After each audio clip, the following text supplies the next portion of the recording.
Well, hello everyone. Welcome back to Deals with Lady P. Today I would like to share with you a video on how I prepare my vegetables for future use. It could be anywhere from fruit, vegetables. Some are our last crop. I just want to share with you how I freeze them. And I also want to say welcome my new subscribers as well as my old. I appreciate you all very much for your continued support. And first, I'm going to show you my butternut squash. I have 2 pans of butternut squash that I already cut up. And so what I do, this is a butternut squash here, kind of small one, but we do have a little larger one here. But what I do, I take it and I peel it with a vegetable peeler, and then I cut it in half, and then I take an ice cream scoop and take the seeds out, and then I cut them up into these squares like this. So the first thing I do after I do that, I spread them on a baking sheet, and it could be whatever size you want to use, but just make sure that you put them in a single layer in your baking sheet. And then you stick them in your freezer. You could cover them, and you don't have to cover them, or you can just put wax paper on top, and you stick them in the freezer till they come frozen. Now the wax paper, they'll slide right off of them, or if they kind of hard, you can just scoop them up like this. So this is my first one for the butternut squash. I already labeled my bag butternut squash. You kind of label it first, because when they get wet, then it's hard to write on it. So I usually write on it first. And then the first thing I would do, sometimes you could do it like this, but it's just easier if you just scoop them up in your hands. Hands is clean, so just scoop them all up in your hand. And the purpose of doing it this way is so that you can take out as much as you want, as little as you want, without actually, they will not freeze together this way. So you could take out a little and just use a little at a time. I have a food saver too, but the food saver would squash them all together. So they're good for meat and everything, but to get this kind of look, or this kind of, to prepare it like this, you would do it in this way. And then I'm going to show you some of the items that I already did for the summers, and a couple of items that I already have in the freezer that I'm using now, some peppers. So you just take them and just put them into your bag. And then what I do is, my husband taught me this way of getting the air out the bags. We kind of fold them over and squeeze all the air out as you can. And then we would close it up to the corner and get all the air out. And then I would lay it flat. I usually lay it flat and make sure all the air is out. And if you have a little bit that's in the air that's not out, just kind of lift it up in the corner and just squeeze it down, and then just close it back up. So this is done. This is the way this would turn out.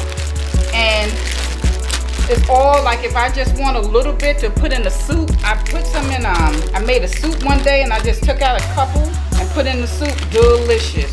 So that's a good way to do that. And then I just put that to the side. Then the next one,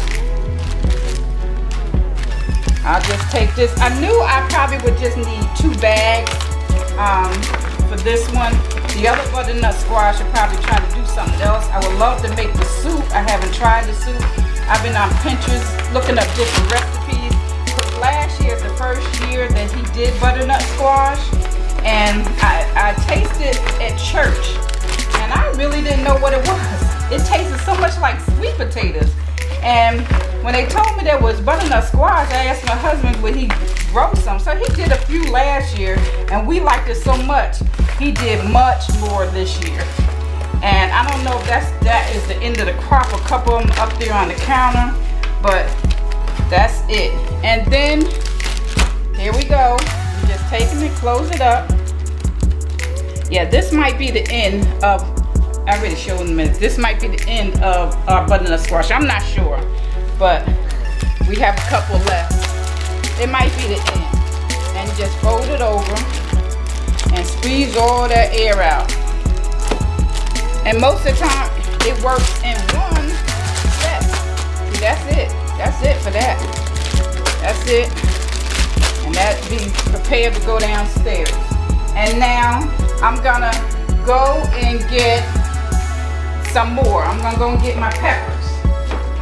Now here is the green peppers. These was laid in a deeper pan only because I did freeze them flat first, and then I needed the space in the freezer, so I put them in a deeper pan. But they're already frozen. This is green and red peppers that we did. And I use these, if you're making, I use them for salmon. I saute salmon on top of the stove with onions and red and green peppers. And I also use them for pepper steak, potatoes and onions. I use them for that. So, and you could just take out as many. Just the other day I took out some. You could just use it for as many or a little bit. You don't have to worry about cutting up a whole, you know, using a whole pepper.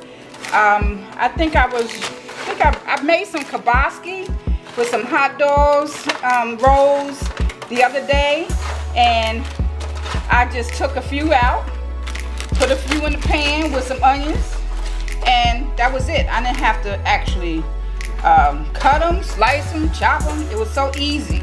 And this is very good for, you know, coming home, an easy meal in the afternoon, and a good way to do it without cutting and getting your eyes all messed up from the onions. Just go in the bag and take them out. And I'm going to show you how I prepare my onions and peppers the same way. Okay, and this is, the air is definitely out of this. Air is already out of this. And so I have the date on them, and they are ready to go. And these some that I already did last year, and I'm going to show you. These are peppers, and these is not dated. I think we've been chopping on these. My husband did these. These are not dated, but he does that sometimes. He don't date them.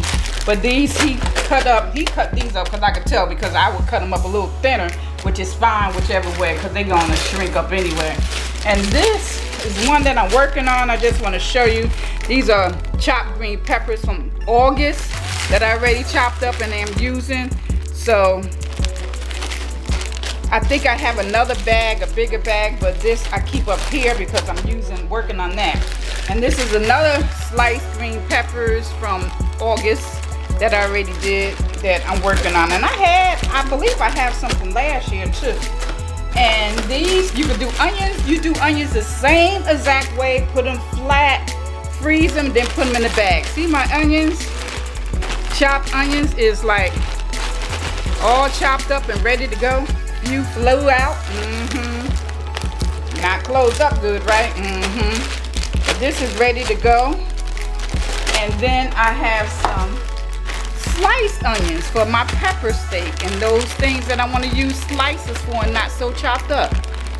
And I thought it was last year. This is this year.